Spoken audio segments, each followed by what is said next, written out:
Eric is the man behind AtlanteanConspiracy.com and the author of a big conspiracy encyclopedia by the same name, covering everything from Atlantis to Zion. He's also more recently finished a book and documentary pair, both entitled The Flat Earth Conspiracy. A guy that has definitely challenged my worldview, and that's not an easy thing these days, so let's dive into it. Eric, my man, welcome to THC. Thanks for having me here. Appreciate it. So happy to have you here, man. And I think a lot of people are going to be challenged with this one. And it is going to be tough to articulate some of these arguments without pictures and diagrams. But what I've seen has raised some serious red flags with a lot of things that we take as a given. Everything from the existence of nuclear weapons in the International Space Station to the makeup of the Earth and the entire universe itself. So let's not beat around the bush, man. You know, to challenge the heliocentric model of the solar system is pretty blasphemous in today's world. So how do we start to unravel some of this stuff? What are some of the biggest red flags with our traditional understanding that should start putting those first cracks in the listener's preconceived notions? Sure. Well, just our common sense, everyday perception of the Earth, it is flat as far as we can tell. It is motionless as far as we can tell. And everything in the sky is revolving around us as far as we can tell. If nobody told us otherwise, we'd logically assume that the Earth was flat, motionless, with everything in the sky revolving around us. And you can prove that this is the case as well, for instance, with the horizon. As you rise up, no matter how high you go on the top of Mount Everest, or if you go in a balloon higher and higher, as far as 20 miles up and higher, we've gotten independent balloons have gone up with cameras. The horizon remains flat all the way around and rises to the eye of the camera all the way up. Now, if the Earth were a ball, no matter how big, the horizon is said to be the curvature of the ball. So as you rose up, the horizon would stay where it was, and you'd have to look down if you're in a hot air balloon, down further and further as you rose up, and the horizon would be below you. But in fact, as high as any non-NASA, RASA, or other Freemasonic space agency has ever shown us, as far as any independent camera has ever gone up with an independent rocket or balloon, as far as 20 miles up, totally flat and rises to the eye of the observer. So that's one proof. Of course, you can measure curvature if it actually existed. They say the ball Earth is 25,000 miles in circumference, and using spherical trigonometry, it figures out to 8 inches of curvature per mile squared. The mile is squared, so for 2 miles, it would be 2 times 2, 4 times 8 inches, 32 inches. And for the third mile, it's 3 squared, which is 3 times 3, 9 times 8 is 72. So you're going 8, 32, 72, 128 inches, and so on. And this is the kind of curvature that would exist on a ball. And specifically on a ball 25,000 miles in circumference, as they say it is. So you can check with theodolites and telescopes and different methods, lasers, to see if the Earth actually does have that curvature. And it's been tested over and over again and found to have no curvature whatsoever. So I mean, even if they had the number wrong and it was 100,000 miles in circumference, there would still be a calculable, measurable curvature that just isn't there. What you're seeing here is a mirage. The only place curvature exists is in NASA photos and videos, and those can be proven to be CGI fakes, and the early ones were literally taken through a round window to make the Earth appear round. An old reel received by mistake. It contains the raw or unedited footage of the crew of Apollo 11, Michael Collins, Edwin Aldrin Jr., and Neil Armstrong, staging part of their mission for nearly an hour in living color, with exceptionally clear behind-the-scenes audio of conversations discussing the techniques used to achieve a disingenuous picture depicting the Earth at a distance, in order to falsely demonstrate their far journey from it and their ability to survive passing through the Van Allen radiation belts. It cannot be misconstrued that this staging was done for some other reason prior to the mission, for the reel itself is slated and dated July 18th, 19th, and 20th, 1969, the very days of the mission when they were said to be approaching and achieving lunar orbit. And that's it. It's just photo trickery and brainwashing that's got the world thinking that we're on a ball spinning around the sun with a magical force called gravity holding us on the underside of this spinning ball. It's all just brainwashing that we've received. It's pseudoscience accepted as legit science. But real science has confirmed geocentricity in the flat Earth for thousands of years. The flat Earth was known to ancient cultures all over the world for thousands of years, and it's actually a relatively recent phenomenon that people have been believing we're on a big ball spinning around the sun. Pythagoras first came up with it about 2,500 years ago. He's also often considered the first Freemason, and it didn't go anywhere much from there until 2,000 years later. Copernicus picked up where he left off, another Jesuit Freemason, and he really picked things up, and Kepler and Galileo and Newton, and now Einstein and NASA, Sagan and Neil deGrasse Tyson, all these people, they're all part of this Freemasonic club that is building a pseudo-scientific worldview to indoctrinate the slave class so that we can be propagandized into doing anything. This is basically the biggest thing you could possibly lie about. So the psychopaths who control society are interested in world domination. The best way to brainwash the whole world is to lie to the whole world about what the world is. What is the earth under your feet? What is in the sky above your head? Where did we come from? You know, it's now, this lie has now evolved into a Big Bang evolution, heliocentric spinning ball cosmology, when in reality, we're not a cosmic accidental sneeze, nothingness turned everything. This is quite obviously intelligently designed, this thing we're experiencing here, this life, this universe. I can't believe anyone in their right mind can look me in the eyes with a straight face and say, no man, it's all random. This is all just random. But people do. Yeah, right. I think you make a lot of great points, man. And I think the curvature argument is pretty damn strong. And I pulled this off your website in the comments section because, to your credit, you spend a lot of time writing thorough answers to questions and responses to critics. And that's where a lot of my questions got answered. And so here's a little more detail about the curvature argument from your site. It seems like lighthouses are one great example. This first one you have is the Isle of Wight Lighthouse in England. It's 180 feet high and can be seen up to 42 miles away, a distance at which modern astronomers say the light should fall 996 feet below the line of sight. Why can you still see it? And then you have several other good examples in the lighthouse department, but another one worth mentioning that people be familiar with is the Statue of Liberty. It stands 326 feet above sea level, and on a clear day can be seen as far as 60 miles away. Now, if the Earth was a globe at the dimensions that they give us, that would put Lady Liberty at an impossible 2,074 feet below the horizon. These examples seem hard to rectify unless there's some obvious answer that I'm missing, but I would say this is a pretty compelling thread of evidence, my man. Yeah, the distance at which the light from lighthouses can be seen at sea is just way too far for the Earth to be a ball 25,000 miles in circumference. Another great example is the Notre Dame Antwerp spire, standing 403 feet high from the foot of the tower, with Strasbourg measuring 468 feet above sea level. And so with the aid of a telescope, ships can be seen on the horizon, and captains declare they can see the spire from an amazing 150 miles away. If the Earth were a globe, however, at that distance, the spire should be an entire mile, 5,280 feet below the horizon.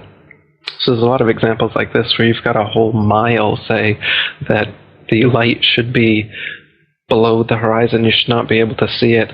And even light refraction that the naysayers try to bring up can't account for it, as it can only account for 1/12 of whatever the original distance is. So, the light at which lighthouses can be seen at sea, as well as the fact that canals, tunnels, and railroads are never built with curvature in mind whatsoever. That's not necessary. And if there were, then their plans would be off, in fact.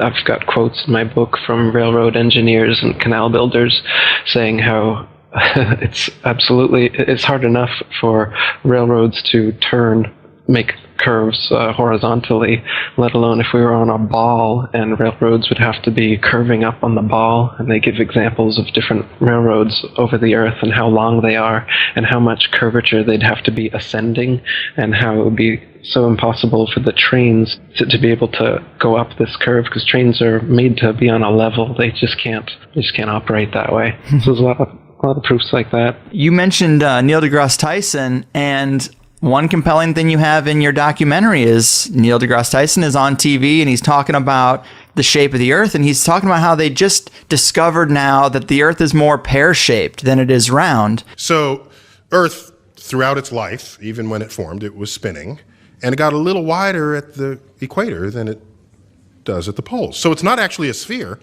it's oblate. And officially it's an oblate spheroid. That's what we call it. But not only that, it's slightly wider below the equator than above the equator.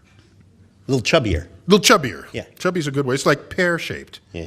And I'm thinking, well, we've been seeing pictures of the Earth from space, and it's a perfect circle. So either you don't know what you're talking about, or those pictures aren't real. This is a serious disconnect that's hard to rectify, Neil. Absolutely, yeah. And they've said that it's a sphere, and then they've said that it's an oblate spheroid flattened at the poles, so it's kind of like smushed. And now more recently they're saying it's an oblate spheroid flattened at the poles with a bulge in the south, so it's kind of pear-shaped. So they keep changing it, but you're right, the pictures that they've given us, they show a perfect circle. They don't show any sort of bulge or oblateness as they claim exists. And people say, oh, well, it's just not enough to be seen. But they're claiming it's quite a bit. He said it's the amount of Everest above sea level is how much more oblate it is, supposedly. Right, you would think that would show up in the pictures. Now, a lot of people's first question is going to be, well, where's the edge? And I was surprised to see how easy that is to rectify, but I'm sure you get that a lot. How do you tell people when they come at you with, well, where's the edge? Why aren't people sailing off the edge or whatever? So in the flat Earth model, the North Pole is in the middle, and the Earth is a disk shape, and the Antarctica is all the way around, holding the oceans in. And so it's a fact, if you're at the North Pole and you go south, no matter which actually, it doesn't matter where you are. If you go south, eventually you're going to end up in Antarctica. But on the ball model, it's just a little ice continent underneath the ball. Yet in this model, it's all the way around you, holding the oceans in. As for whether there's an edge beyond the Antarctic ice plateau, this wall that holds everything in is about 100 to 200 feet tall. And once you climb up on the ice wall, it's a plateau of snow that just goes on and on and on. And the public and myself are ignorant at the moment as to whether there is an edge at some point, whether there'd be a barrier, a dome, as many ancient cultures have said there is, or whether it's an infinite flat plain and it's just snow, ice, wind, and darkness forever. So that's still a mystery, how the ice actually terminates. But it is a fact that if you travel south from anywhere on Earth, you will end up at the Antarctic ice wall. The lie is that there's a South Pole, and they've put a ceremonial red and white barbershop pole with a ball Earth on top of it at an arbitrary point along the Antarctic ice. And they even admit that it's not the actual South Pole, and they have this complex model how the North and South Poles on the ball Earth are constantly moving because of the nature of the molten magnetic core of the ball Earth they claim exists. But the real reason is they have guided tours there to the South Pole, and if you took a compass and you stood at their ceremonial pole, you should be able to walk in a circle and north would be in every direction. But of course that wouldn't happen, and so they'd have to answer to all these tourists every year as to why the South Pole clearly isn't the South Pole. And they even admit it, you can see on YouTube, and they give their complex answer as to why it's always moving and you can never really find it. Same with the North Pole. In fact, if you watch North Pole documentaries, they always claim they're at the North Pole, but they're only showing a Garmin with 90 degrees north latitude. They never pull out a compass to actually check if they're at the North Pole. They're just on some ice somewhere, could be anywhere on Earth, and then they're like 3 feet, 2 feet, 1 feet, we're at the North Pole. And 15 feet, 12, 10, 2. Oh, top of the world, guys. Top of the world. We'll get that in a minute, Jake. It's just some random ice, nothingness. So yeah, it's easy to lie about these things. And these no man's lands, the North Pole and the Antarctica, they don't allow us to independently explore them. So people like Rodney Clough or Jarl Anderhoy, independent explorers who've wanted to go to the North Pole and Antarctica without getting government pre-approval and only going with their escorts to the places they want you to go, they've actually been turned around at gunpoint by military vessels, not allowing them to go in. Jarl Anderhoy's faced jail time and fines for it as well. So they definitely don't want us exploring what is in the middle of the flat Earth and on the edges. They keep us in the middle. Yeah, I find it really interesting. And the first thing I had thought when I was getting into this is like, well, what about airplanes? People fly from North America to China to Europe, all around the globe, or, the proposed globe.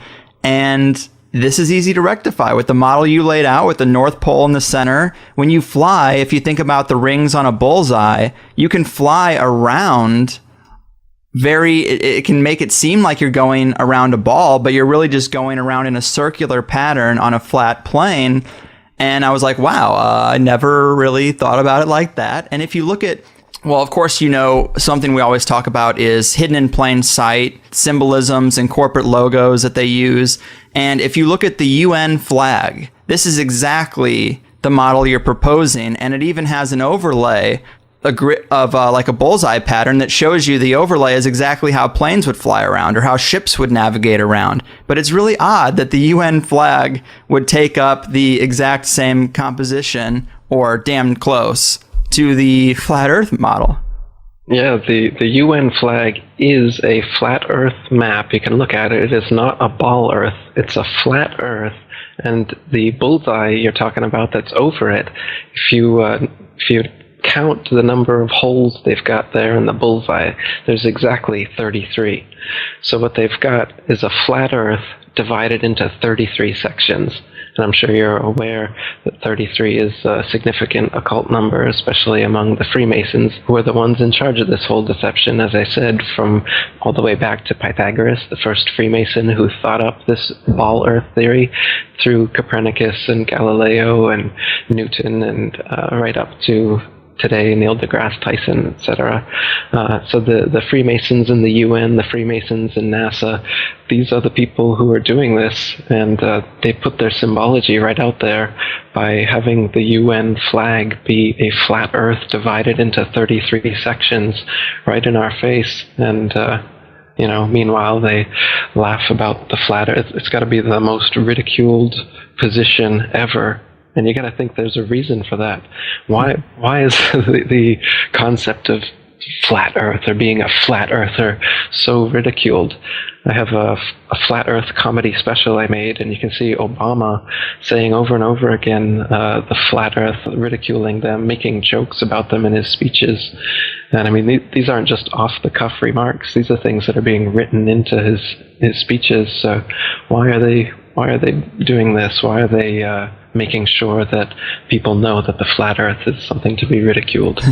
I agree with you on that. I thought that was pretty hair-raising because typical people have to assume that the model of the Earth is so rock solid that the flat Earth idea is so far past that it isn't even on the radar. It shouldn't even be worth mentioning, considering conventional science. So it is rather odd that that is Obama's go-to. Like, he's talking about how he wants to create progress, and he's like, we can't have every debate. We don't have time for the Flat Earth Society. And everybody cheers like, yeah, we don't need to have that fundamental of a debate. And it just struck me as kind of spooky.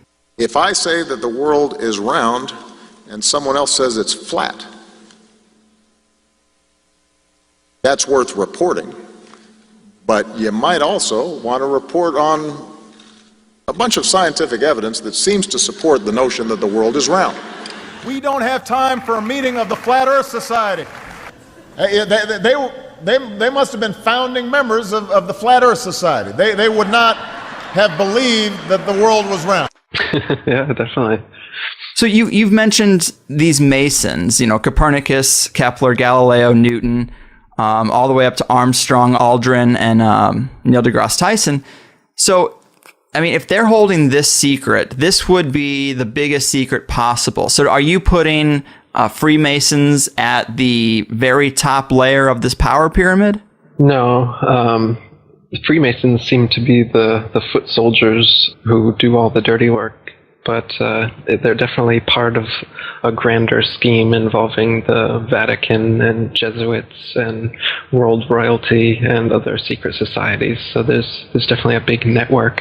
I don't know. I think people like to kind of debate semantics about the tippy top of the capstone of the pyramid, and I don't know that there even is such a thing, or if we would ever get to it from the outside. But I think it's definitely, world royalty, the Vatican, the Freemasons, and the whole secret society network of, Bohemian Grove and Skull and Bones and all these other organizations. They're all interlinked in some ways through the whole corporate, banking, military, industrial structure. The thing's pretty well interwoven.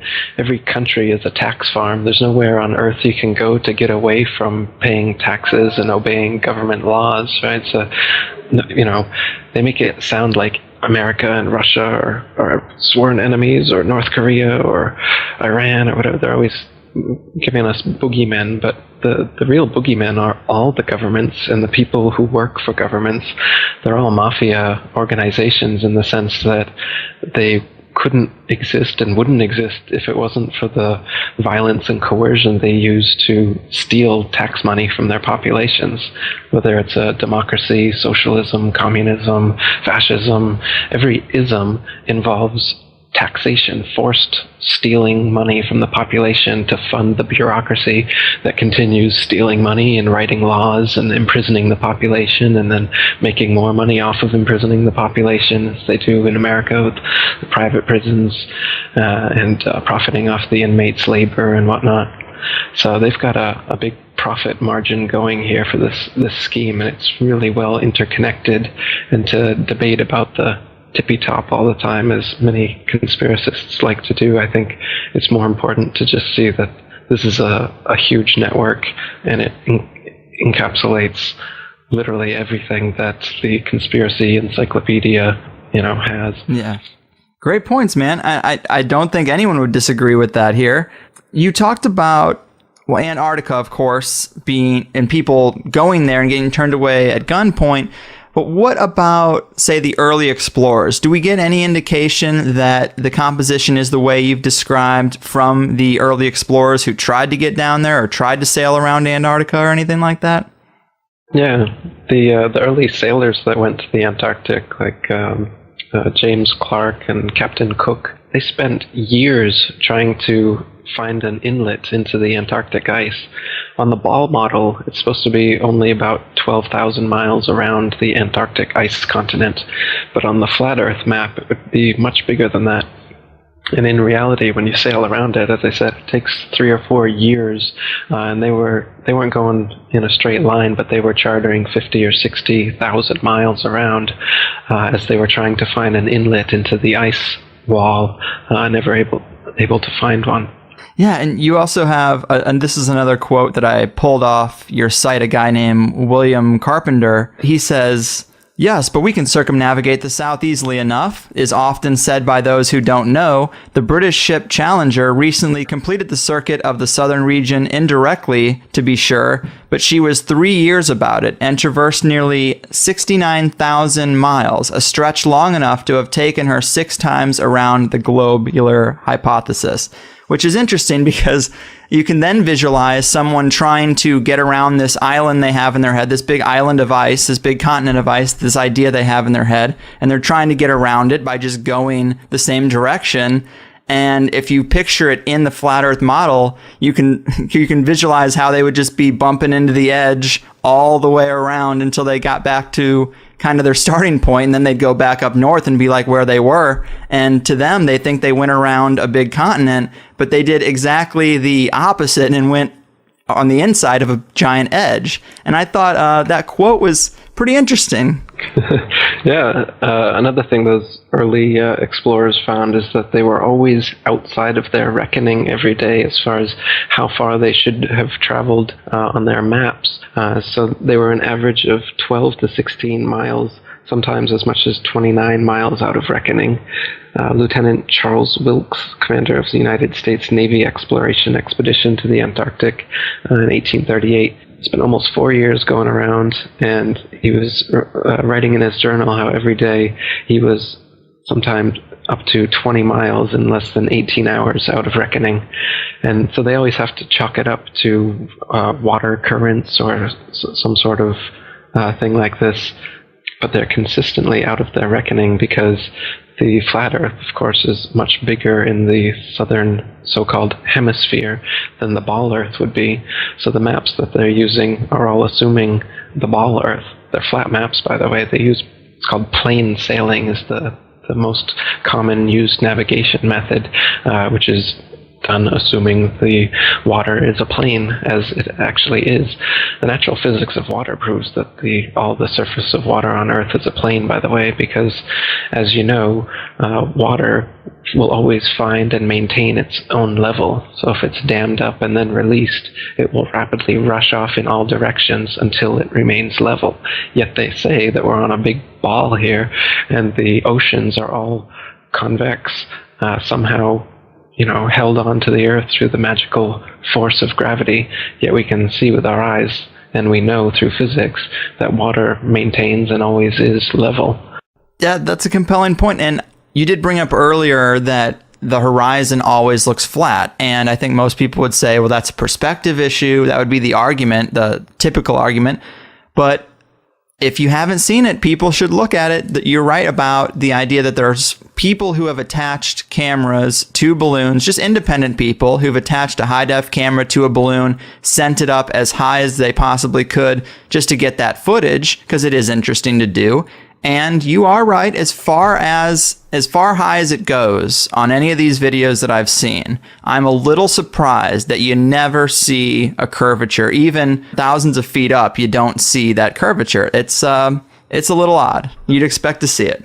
Yeah, though sometimes you do see curvature, and it's because of using a wide-angle lens. Right. For instance, on the Red Bull dives that Felix Baumgartner did that everybody has seen, if you notice, the outside cameras are clearly wide-angle lens, and then there's an inside cockpit camera that isn't. And as you're watching it from the outside cameras, you'll notice that the supposed curvature of the ball Earth starts really early on, just as he's lifting off. And the exact same curvature, it stays exactly the same all the way up to the point where he's going to jump. So the curve is the same, but his altitude has risen by many, many miles. The reason the curve is the same, of course, is because it's a wide-angle lens effect. It's not actually the curve of the horizon. It just seems that way. Right. And that's proven by the inside camera, which, as the door opens, you can see the horizon out that inside camera. It has risen to the eye of the camera. As I said, on a ball Earth, you wouldn't open that camera and have the horizon right at eye level in front of you, no matter how big the ball was. That effect can only happen on a flat plane, and you can see in that dive shot that the inside camera, the horizon is completely flat. Mm-hmm. Then it goes to the outside, and you got a huge curve. But when you're looking at some of the amateur balloon footage, some of it's lens corrected, and it's completely flat. And others, like the GoPro stuff, the horizon will fluctuate as the camera spins and tilts. The horizon will go convex and concave, but whenever it's still, it will level off at completely level. And you can see that the convex and concave the images are just a lens effect. It's obviously not the horizon shifting every 2 seconds as the camera jumps. Yeah. And when it's still, you can see all the way up, totally flat. Yeah, I have a GoPro, so I'm very familiar with that fisheye lens, which, yeah, that's not going to be reliable for what we're trying to look at. And another thing about that guy who does the jump from the upper atmosphere, when he lands, he does a Masonic hand symbol. So he very well could just be another pawn in the game to create the illusion. I thought that was pretty interesting.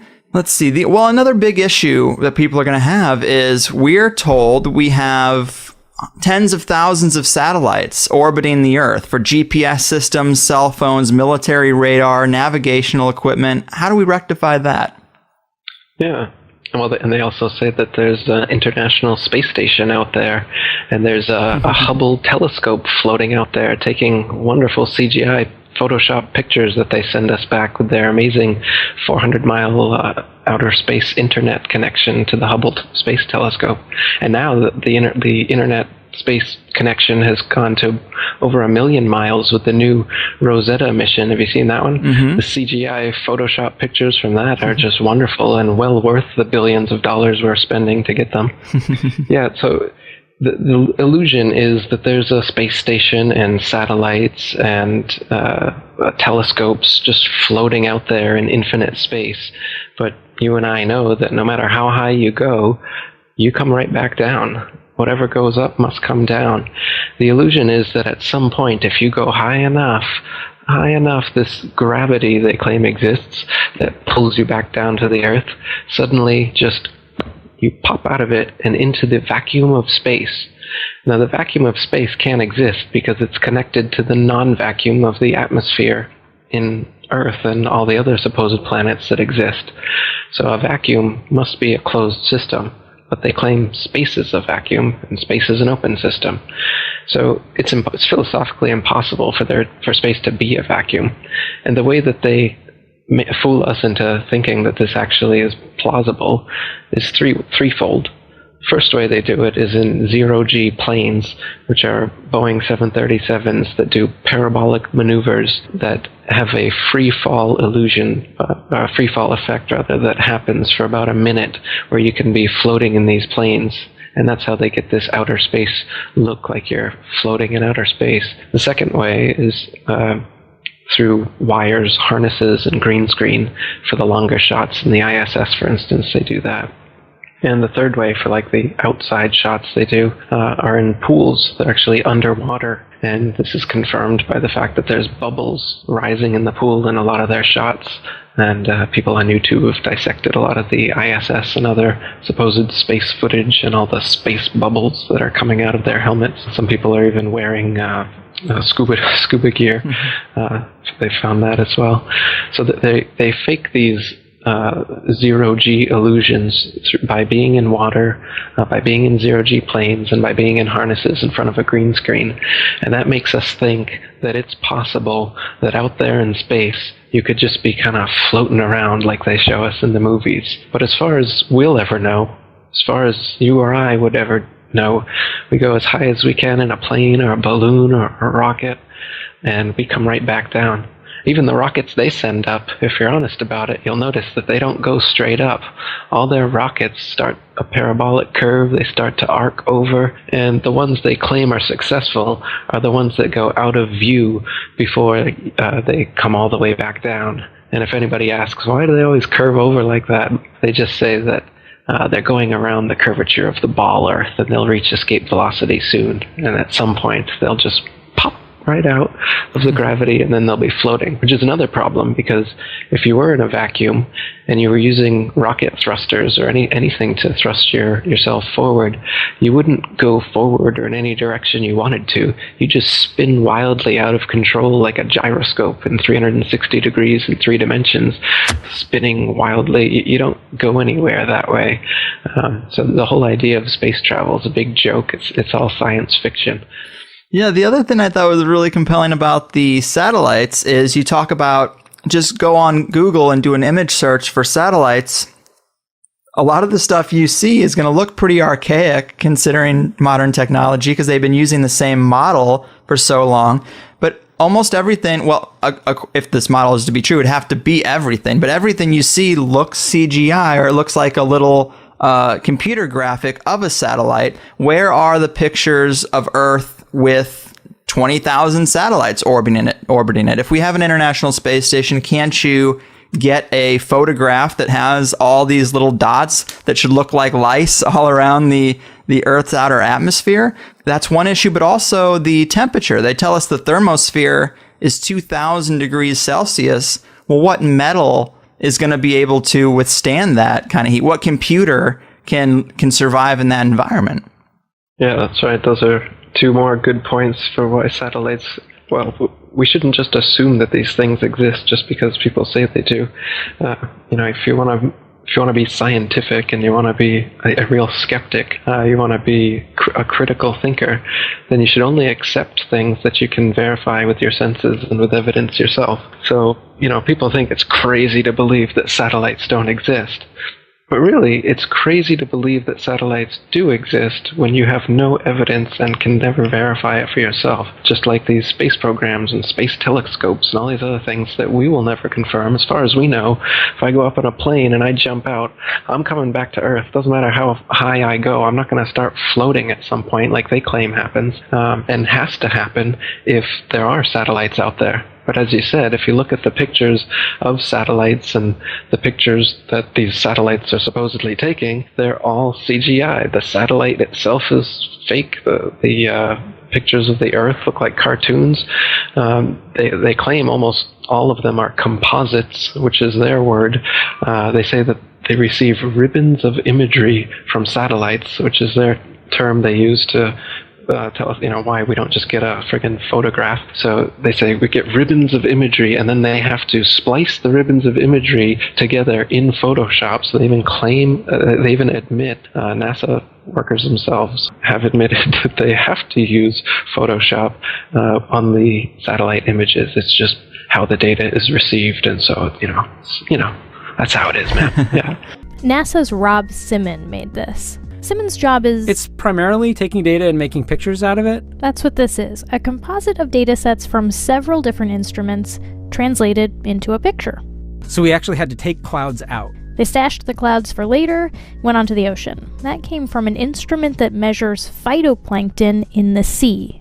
Where it was low, I colored it dark blue because they're low mostly in mid-oceans. And then where it was a little bit higher, it was like a little bit brighter green. Then add the clouds back in. There's a small problem with it because there's a very slight gap in between each orbit. So some of those are painted on. It is photoshopped, but it's has to be.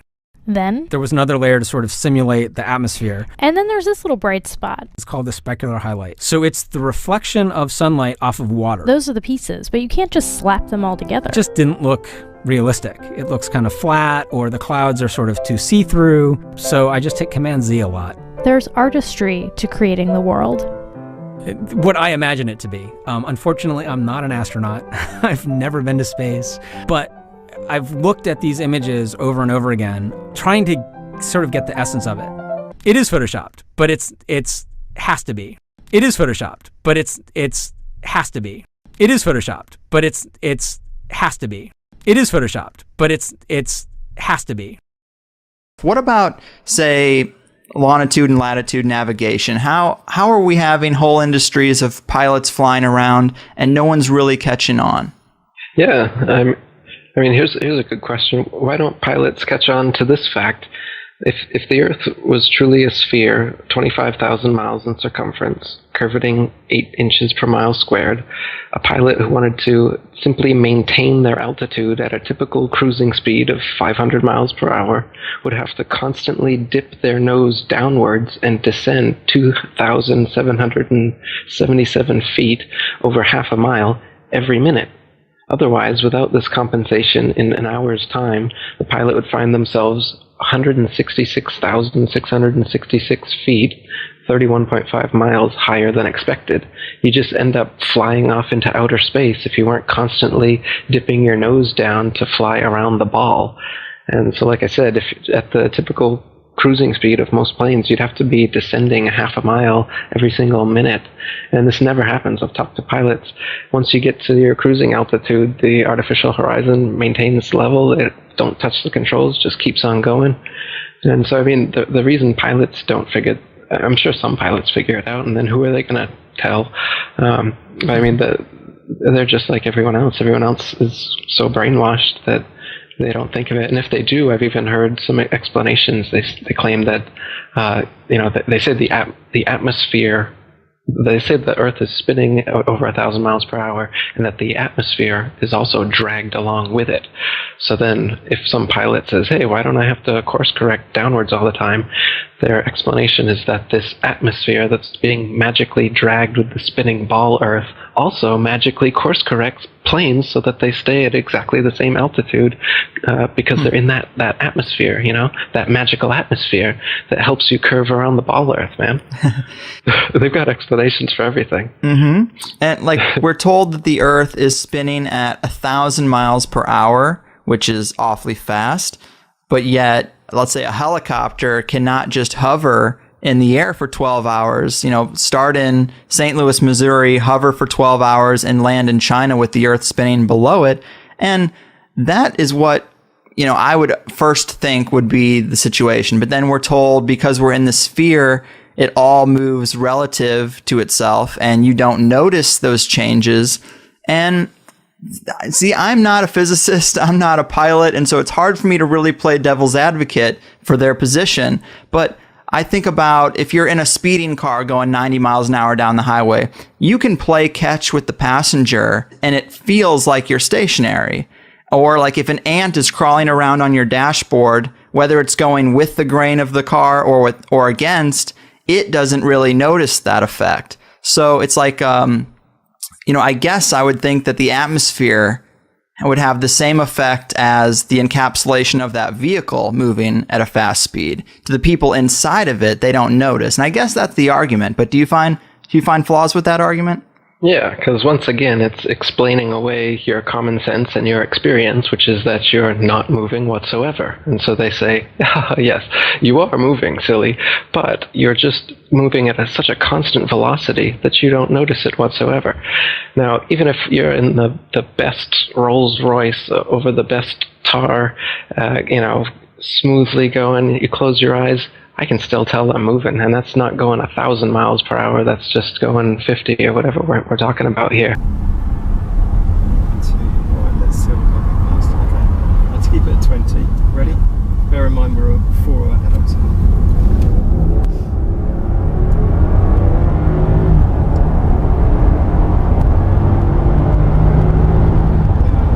Even in an elevator, just an elevator going up, I can feel that. I have a really sensitive stomach, so I can tell, and I get sick if I'm doing some sort of motion that's anything on par with what the Earth is supposedly doing. And so isn't that weird that just because it's a perfect constant velocity that my stomach's able to handle that, but just a little bit of a elevator malfunction and then I'm ready to, So these things don't make any sense. They just want to explain away your common sense with these kind of arguments. And like you said, if you were in a helicopter, you should be able to just go up, wait for the ball Earth to spin underneath you and land at your destination.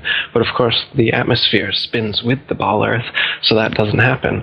But we can prove that that's not the case either, because now we have airplanes which you can go easterly or westerly, and if the Earth and the atmosphere are spinning 1,000 miles per hour east all the time, as they say, then a westbound plane should be, an eastbound plane should never reach its destination if it was going 500 miles per hour and the Earth is spinning and the atmosphere is spinning 1,000 miles, your destination should come up behind you before you ever reach it, right? And then destinations going the opposite way are going to take far, far longer than they do. You can check flight times, and they're always within a half hour, a couple hours, no matter what direction you're going to or from. But if the Earth was actually spinning at the rate that they say it was, flight times would be totally different. It makes sense, but yet I've been taught from an early age not to trust myself because they've got it on lock. So I just assume that the physics all kind of works out. But I know there are people who go to school for physics. They study it for years and years. And it's just odd that none of them ever catch on to it. That I guess that guys like Newton created this entire fake science around a fake model, and yet all the math checks out. That's a little hard for me to rectify. Oh, they're counting on that. That's why they've got all these huge formulas and calculations for gravity and whatnot that are based on nothing. So like they've got a weight for the ball Earth, all based on their gravity calculations, and you can Wikipedia it, and you'll see pages of, mathematic language that makes no sense to 99.9% of the population, but apparently the math works out, so it's real, right? So it's just another way, just like the CGI images or whatever. Some people are fooled by the images, some people are fooled by the math, some people are fooled by, this or that. They've got many different ways to get us in their grips. Like you said, the whole education system is teaching us not to believe our senses. Like the model they show, the ball Earth model with a crust on the outside and the outer mantle and the inner mantle and the outer core and the inner core. Guess what? They've only ever dug 8 miles down into the crust, so they don't even know what's beneath that. It took them almost 30 years to get there, and they couldn't get any further in the Russian Kola Ultra Deep, it's called. So it's all speculation as to these layers of the ball Earth they claim exist, and it's the inner layer of molten magnetic core, whatever they claim, creates the magnetism of the Earth. And so this is another funny thing. They claim that the core that we've never gotten to, so they can't be confirmed existed, causes a magnetic effect on the ball Earth, so that at one point at the top of the ball is a pole, and at the exact opposite point on the ball is an opposite magnetic pole. But this doesn't exist anywhere in nature. You can't find a sphere, and at one point on the magnetic sphere, it will cause another magnetic sphere to stick to it in that little point, and then then push away from the opposite point. It doesn't exist like that. Only bar magnets can do that. What do exist, however, are ring magnets, and those are shaped just like the flat Earth model, where the pole is in the middle, and then the opposite pole is actually every point along the circumference. So the magnetic explanation, which a lot of people will bring up, well, how does magnetism work if we're on a flat Earth? The accepted model is that it's this spinning molten magnet stuff in the core that creates this kind of north-south ball magnet, which doesn't actually exist anywhere in nature. Yet the ring magnet, which is it's in loudspeakers and other things, that's the flat Earth model, and that actually does exist. So that's an actual magnet instead of an imaginary magnet like they claim exists. And we'll actually admit that I don't know what's under the flat Earth. We've only gone 8 miles down, and we haven't gotten to the bottom of the Pacific. All I know is, as far as we can tell, the water is completely flat, and the land is flat, other than hills, valleys, and mountains over a long period of space. There's no convex or concave curvature. It's totally flat.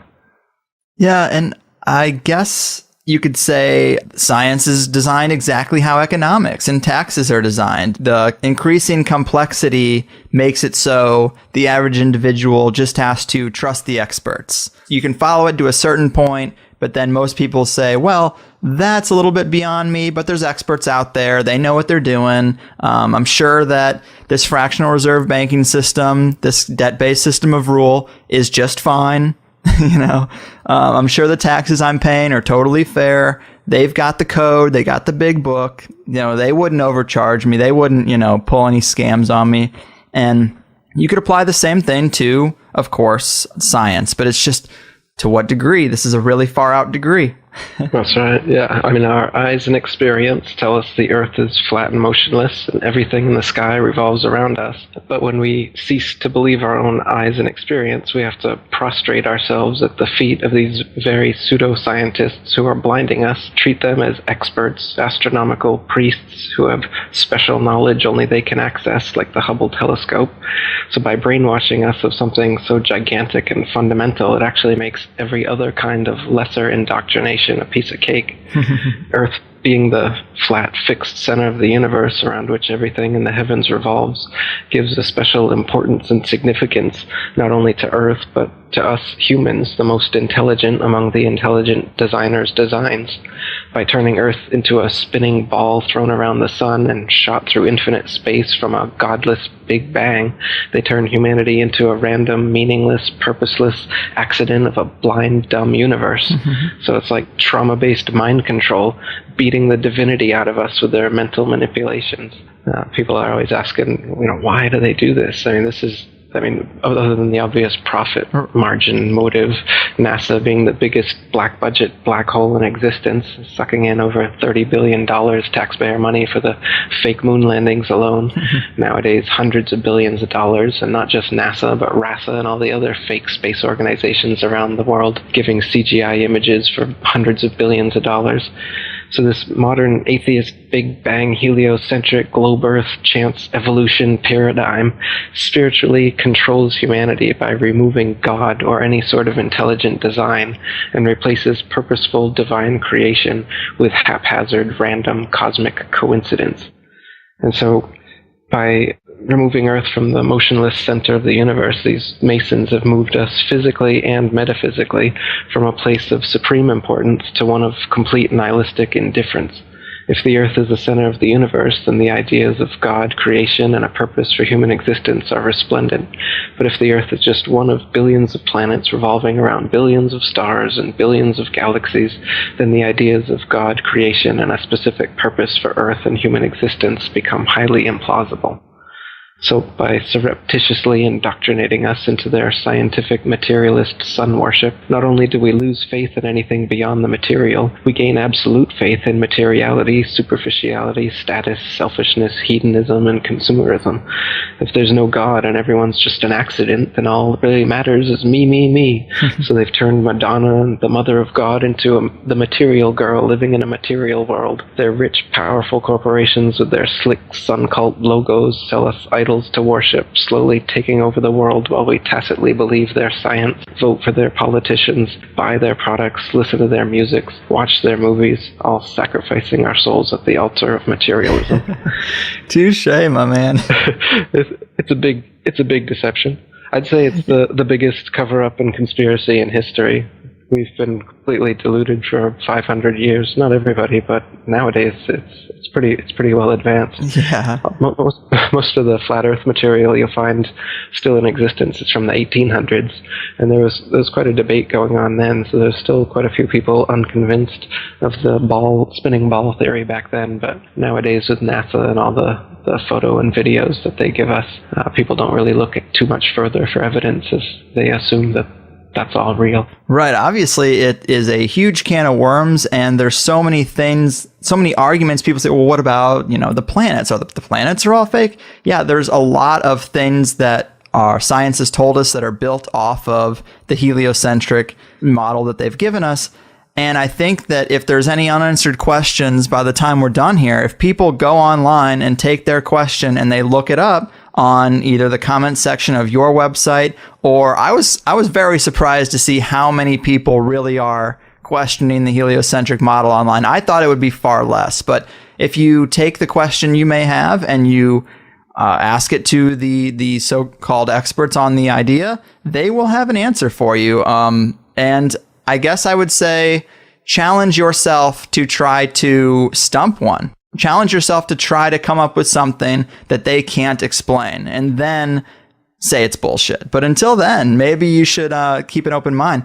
And before we do go too far into it, give us a clear mental picture, if you can, of what you consider the true model of the Earth and the cosmos and this whole thing to be, because obviously we're calling in the question that there are not billions of stars, there are not a bunch of planets in the solar system orbiting the sun. That's a huge ball of wax. So what is this reality? How is it structured? So if you look up at the sky with your eyes or with a telescope, you can't tell the difference between a star and a planet. The planets were always known as wandering stars, and the regular stars as fixed stars for thousands of years. Nowadays, they claim that planets are Earth-like spherical terra firma that you can walk on up there in outer space. But as far as you can tell through any telescope that we have, it's just a round dot of light up there in the sky. All the planets and all the stars, none of them can be confirmed to be some sort of terra firma that you could land on, though in their pictures from their fake telescopes, they clearly look like big ball planets that you could definitely land on, as they show you with Mars and whatnot. But that can't be confirmed, again, with your own eyes or with a telescope that you could buy. With anything that we can see, the sun, moon, stars, and planets are all just lights in the sky revolving around us. They claim that we revolve around the sun and the moon revolves around us, and the stars are actually distant suns trillions upon trillions of miles away. Now, this wasn't always that way. They've actually been reverse engineering these explanations as they go along, because geocentric flat earthers throughout the centuries have come up with good objections, such as Tycho Brahe's objection that if the Earth is a ball spinning around the sun, in 6 months' time we should be 200 million miles on the other side of the sun. So the parallax perspective, when you look through a telescope in your backyard, you can prove this, you should see some difference in the stars after 200 million miles of supposed orbit. But you can't see any whatsoever. So what heliocentrists have been saying since then is that the stars are actually, the nearest star is 25 trillion miles away, 4.2 light years. They came up with a sci-fi term to make it seem plausible. It's light years away. It's so far away that even after 200 million miles, you can't see an inch of difference in your backyard through a telescope after 6 months of supposed orbital motion. The reason that they say the ball Earth is tilted on its vertical axis 23.5 degrees is because you can see Polaris, the North Pole star, all the way to 23.5 degrees south latitude. And if the Earth was a ball, you couldn't see that because you'd be staring through the ball to look up at that star. You can see it on because the Earth is flat, of course, but you can't see all the stars at any one place from the Earth because of the law of perspective. That's why the sun seems to rise and fall in the sky every day as well, but it's actually not rising or falling anywhere. The sun and the moon maintain their altitude, and they revolve circles around the flat Earth. So we're stationary. The sun and the moon are actually the same size, just as they appear. There's another lie. They claim that the sun is 400 times bigger and 400 times further away than the moon, and that's why they just appear the same size from our perspective, but they're not. But I mean, again, with your own eyes, you can see when they eclipse, they are the same size. And the fact that they do eclipse is not quite a coincidence to happen on a Big Bang accident universe, that everything is just spinning around in space randomly. How come there's these two brilliant lights in the sky that pass each other and they're perfectly opposite? Do you know the sun's light is very different than the moon's light too? They claim the moon's light comes from the sun. It's reflected off of the sun. But if you collect the moon's light, it's actually cold. Whereas if you collect sunlight, of course, it's hot and you can burn things. The sunlight will preserve certain things, dry out meats and things to eat. But if you leave meats out in the moonlight, they spoil. If you're in the shade in the sunlight, the shade is obviously the temperature is going to be less. But if you're in the shade in the moonlight, the temperature is more. The moonlight is cold. I've never noticed that. I'm going to try that out. Yeah. The combustion in a bonfire is increased by moonlight, and it's decreased by sunlight. There's another one. So there's a lot of things that proves that the sun and the moon are actually their own lights. They're not. The moon is not a big ball up there in space that you can land masons on, as they claim. It's just a light, a flat, round disk. And you can even see through the moon during waxing and waning cycles. The Royal Astronomical Society, even the people who are part of this manipulation, they've recorded several times that you can see stars and planets through the moon. And the astronomers that are seeing it, they're always flabbergasted about how this is possible. But it's because the moon is not physical. It's not densely physical in the way that they claim. It's just a light, so you can see through it. just like the planets as well are just lights. That's why Pluto's not a planet anymore, because the light from it just rapidly diminished one day, and they couldn't continue fooling all the amateur astronomers that Pluto's a planet because the starlight from it just diminished by 50%. I think that moon thing is pretty compelling. I am going to tonight see if that's true. I've never noticed that effect. I've never looked for that effect. But to think that if I get into the shade of the moon and that the moon is giving off its own light, I mean, that is pretty radically different. And I like those kind of challenges. So I'm going to try to see how that works. But I'm surprised more people haven't stumbled upon that. If the moon is giving off a cold light, I guess we just assume it's the absence of sunlight, but to shade yourself from that and be warmer, Interesting indeed, isn't it? It is. I don't know, man. This is about as far out as it gets, and it's super awesome. So, thanks for being here. We covered so much ground. I think we made a pretty good, complete case for at least the proponents of the flat earth. I think they would be proud of the interview we did today. But, if there are still skeptics out there that are resistant to this idea, is there anything else before we wrap this up that we should mention as icing on the flat earth cake or anything? Yeah, I recommend everybody look into it, do your own research, and check out my website, atlanticconspiracy.com. My book and documentary is free on YouTube, The Flat Earth Conspiracy, and I've just restarted the International Flat Earth Research Society. You can come see some of the message board stuff we're doing over there at ifers.boards.net. Perfect, man. And I did want to mention also real quick, for people who are going to go look this stuff up, you might want to avoid the Flat Earth Society because they seem to be controlled opposition. You have a post about that, how the Flat Earth Society, the official group, they purposely sound crazy. They purposely don't answer things correctly. And when you trace back some of the people who are involved, they are Masons as well. So it seems like they might have this group set up to look stupid. Maybe avoid that. Exactly. The Flat Earth Society was set up after the International Flat Earth Research Society was set up as the controlled opposition to bring people away from that society. Charles K. Johnson, who ran that society, he had his house burned down and all of his flat earth material was burned in the fire, and he claimed to his dying day that it was done by a NASA agent who also tried to murder him. And so, the Flat Earth Society, what they do is they mix a bunch of false flat earth arguments in so that people who are considering the flat earth and trying to research it, they'll instantly come upon the Flat Earth Society material because it's at the top of all the search engines, and they'll have false arguments like instead of saying that gravity doesn't exist, as we got into a little bit, they'll say gravity exists, but it's explained by the flat earth disk constantly rising up 9.8 meters per second.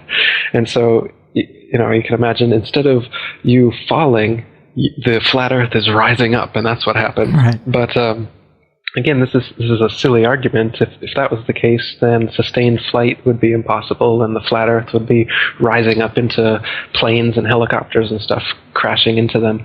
So they present an easily refutable argument like this, and then well-meaning researchers trying to look into the flat earth find their frequently asked questions that has these bad answers, and then they just think, oh, well, this is ridiculous. And they also they make the whole thing into this big satire, and they address it cynically. So if you read some of their threads, they don't keep a serious research kind of attitude. They're always off the cuff, trying to be witty and funny all the time. So the whole thing is just made into a mockery. Yeah. They even made a mockumentary called In Search of the Edge, and they'd show it to people in public schools.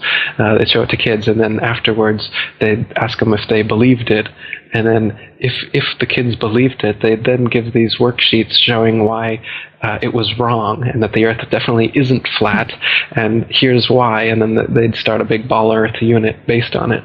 So the Flat Earth Society has been involved in these kind of fake flat Earth arguments and documentaries and everything from there, from the get-go up until today. So yeah, so steer clear of the Flat Earth Society and come on over to the International Flat Earth Research Society. Yeah, just like Alex Jones makes conspiracy theorists seem crazy, they have an organization set up to make flat earthers seem crazy. So it's definitely worth a mention, because I didn't want people to go there and then get turned off. Like you said, it's usually the first thing they see. So Atlanteanconspiracy.com. Check out Eric's awesome YouTube page. It's got tons of this stuff that has made me question a lot of things I thought I knew. But thanks so much, man. You really have changed my impression of flat earthers, even if I might not have become one myself quite yet overnight. I love the fringe ideas like this. I just didn't think there was a real argument there, and now I think there could be. So keep doing what you do, and take care of yourself out there, man. Thanks, dude. Appreciate it. It was a good interview. We need to fly him out and have him on the show. If he's ever on the show, I want to be outside waiting with a fucking baseball bat. Fuck Eric Dubé. Christoph, let me ask you, why do you think that Truman has never come close to discovering the true nature of his world until now? We accept the reality of the world with which we're presented. It's as simple as that. And if someone says the earth is round and someone says the earth is flat, at some point you're going to make a judgment. The earth is flat, people, is just flat. The world is flat. And it's a conspiracy of scientists and others who publish these pictures. The evidence is remarkable. People like me have not done our job. But shooting the messenger isn't going to change the science. One thing I really want your generation to embrace is that the Earth is a closed system. We cannot leave the Earth. One thing I really want your generation to embrace is that the Earth is a closed system. We cannot leave the Earth. Let us never tolerate outrageous conspiracy theories.